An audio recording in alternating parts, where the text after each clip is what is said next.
पेड़। हरिपुर नामक गांव में राधा अपनी बहन और माँ के साथ रहती थी। राधा की अपनी माँ की मृत्यु हो चुकी थी। वह अपनी सौतेली माँ और बहन के साथ रहती थी। राधा की सौतेली माँ बिमला और उसकी बहन रीमा दोनों राधा से बहुत नफरत करती थी। राधा पढ़ाई में बहुत अच्छी थी, घर के कामों में भी कुशल थी। वह पढ़ाई के साथ साथ सिलाई कढ़ाई का भी काम करती थी, जिससे वह अपने खर्चे के लिए कुछ पैसे जोड़ लेती थी। विमला सारा घर का काम राधा से ही कराती थी। अरे राधा, ओ राधा, कहाँ मर गई? इतने सारे बर्तन कौन मांजेगा? और उसके बाद खाना भी बनाना है। हाँ माँ, मैं अभी सारा काम निपटा दूंगी, आप चिंता ना करें। इसी तरह राधा की जिंदगी बीत रही थी। राधा जब भी उदास होती थी, बगीचे में पेड़ों के पास खुली हवा में जाकर बैठ जाती थी। आज राधा का परीक्षा का परिणाम आना था। उसे काफी अच्छे अंकों से 10वीं की परीक्षा पास कर ली थी। माँ देखो, मेरा परिणाम आ गया। मैंने बहुत अच्छे अंकों से 10वीं कक्षा पास कर ली। मुझे आशीर्वाद दो माँ। यह सुनकर विमला और उसकी सौतेली बहन रीमा बहुत चिढ़ गई, क्योंकि रीमा के बहुत कम नंबर आए थे। राधा आज बहुत खुश थी। तभी रीमा अपनी माँ से कहती है, माँ, मुझे राधा बिल्कुल भी पसंद नहीं है। आप उसे यहाँ से निकाल क्यों नहीं देती? अरे पागल है क्या? उसे निकाल दिया तो घर का सारा काम कौन करेगा? राधा जो सिलाई का काम करती थी, उससे मिलने वाले पैसे को वो जोड़ लेती थी। ये बात विमला और रीमा को एक आंख नहीं भाती थी। इसी बात से चिढ़कर एक दिन विमला ने राधा की मशीन को तोड़कर फेंक दिया, ताकि राधा उससे काम न कर सके और सारा समय घर के काम में ही लगी रहे। इस बात से राधा बहुत दुखी हुई, पर वह करती तो क्या करती? ना तो वह नई मशीन ले सकती थी और ना ही नए कपड़े सिल सकती थी। राधा रोते रोते बगीचे में जाकर एक पेड़ के नीचे बैठ गई। कुछ समय वहीं पर बैठी रोती रही। तभी उस पेड़ से एक फल गिरा। राधा ने जैसे ही फल को हाथ में लिया, उसमें से एक जादुई आवाज आई। राधा, ये एक जादुई पेड़ है। ये अच्छे और दुखी लोगों की मदद करता है। बोलो, तुम्हारी क्या परेशानी है? राधा ने हैरान होते हुए उस जादुई पेड़ को अपनी सारी परेशानी बता दी। तभी उस जादुई पेड़ से एक सुई और धागा गिरा। वह सुई बहुत ज्यादा चमक रही थी। अद्भुत चमक वाली यह सुई देखकर राधा हैरान हो गई। वह उसे अपने हाथों में लेकर बोली, ये क्या है? ये कैसे मेरी मदद करेगी?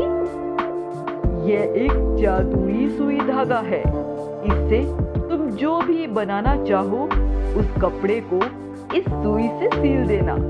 बस इस जादुई सुई से तुम्हें मनचाहा कपड़ा बनकर तैयार मिलेगा। इस सुई को तुम कहीं भी रख सकती हो, ये कभी नहीं टूटेगी। धन्यवाद जादुई पेड़, आपने मेरी बहुत मदद की। राधा उस जादुई सुई से सुंदर सुंदर कपड़े बनाने लगी और उन्हें बेचकर बहुत पैसा कमाने लगी। राधा बहुत खुश थी। राधा की यह खुशी देखकर विमला और उसकी सौतेली बहन बहुत हैरान और बहुत परेशान हो जाती हैं। अरे, मैंने तो उसकी मशीन तोड़कर फेंक दी थी, फिर वह इतने सुंदर कपड़े कैसे बनाती है? बिना मशीन के ये होता कैसे है? माँ, कुछ तो गड़बड़ जरूर है, हमें पता लगाना ही पड़ेगा। विमला इस खोजबीन में लग जाती है कि आखिर ये राज क्या है। राधा रोज रोज उस जादुई सुई से ढेर सारे सुंदर कपड़े बनाती जा रही थी। एक दिन विमला ने छुपकर उस अलमारी में कुछ छिपाते हुए उसे देख लिया। बस फिर क्या था, वह लग गई इसी खोजबीन में। उसे अलमारी में खोजने पर जब कुछ नहीं मिला तो वह परेशान हो गई। इसी तरह कई दिन तक विमला खोजती रही कि राधा किस चीज से कपड़े बनाती है। आखिर एक दिन उसने राधा को सुई से कपड़े सिलते देख लिया। राधा पर चिल्लाते हुए विमला बोली, राधा, ये सब क्या है? तू हम सबसे छुपकर ये क्या करती है? तू ये कपड़े बनाती कैसे है? ये हमें बताया क्यों नहीं तूने? ला, ये सुई मुझे दे दे। नहीं माँ, ये सुई मत लो। ये सुई मुझे उस जादुई पेड़ से मिली है जो उस बगीचे में है।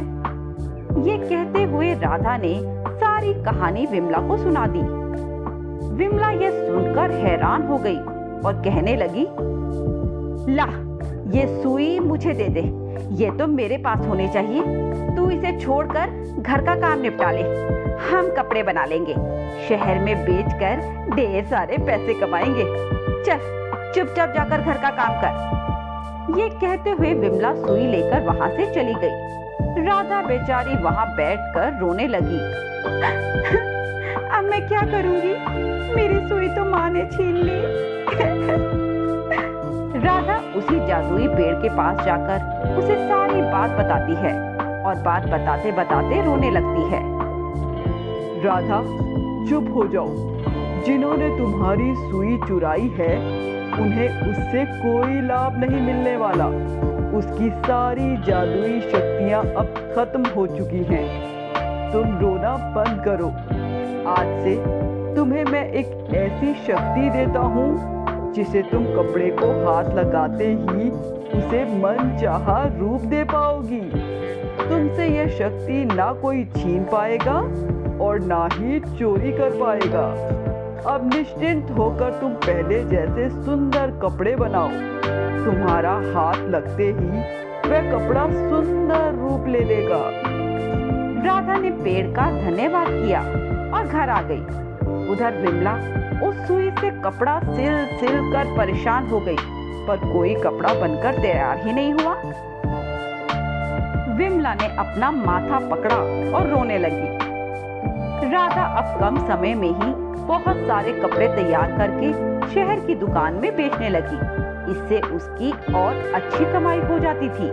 वह इसके साथ साथ पढ़ाई करने का समय भी निकाल लेती थी। राधा शहर में जिस दुकान पर कपड़े बेचती थी, वहाँ का मालिक उसके काम से बहुत खुश था। एक दिन वह राधा से कहता है, तुम जितने भी कपड़े बना सको मैं सभी खरीदूंगा, और यदि किसी मदद की जरूरत हो तो बताना, मैं पूरी मदद करने को तैयार हूँ, क्योंकि तुम्हारे बनाए कपड़े बहुत ही अच्छे हैं और उसकी बहुत मांग है। वह सभी कपड़े झटपट बिक जाते हैं। राधा ने दुकानदार का शुक्रिया कहा। इसी तरह 2 वर्ष बीत गए। राधा कपड़े बनाती रही और साथ साथ अपनी पढ़ाई भी करती रही। उसकी 12वीं की परीक्षा का परिणाम आ गया था। वह काफी अच्छे अंकों से पास हो गई थी। राधा ने गांव छोड़कर शहर आने का सोच लिया था और आगे की पढ़ाई भी शहर में ही करने लगी थी। धीरे धीरे राधा का काम और बढ़ता गया और उसके पास बहुत पैसे आ गए। उसने शहर में ही एक बुटीक खोल लिया था और उसके साथ साथ एक बहुत बड़ा घर भी खरीद लिया था।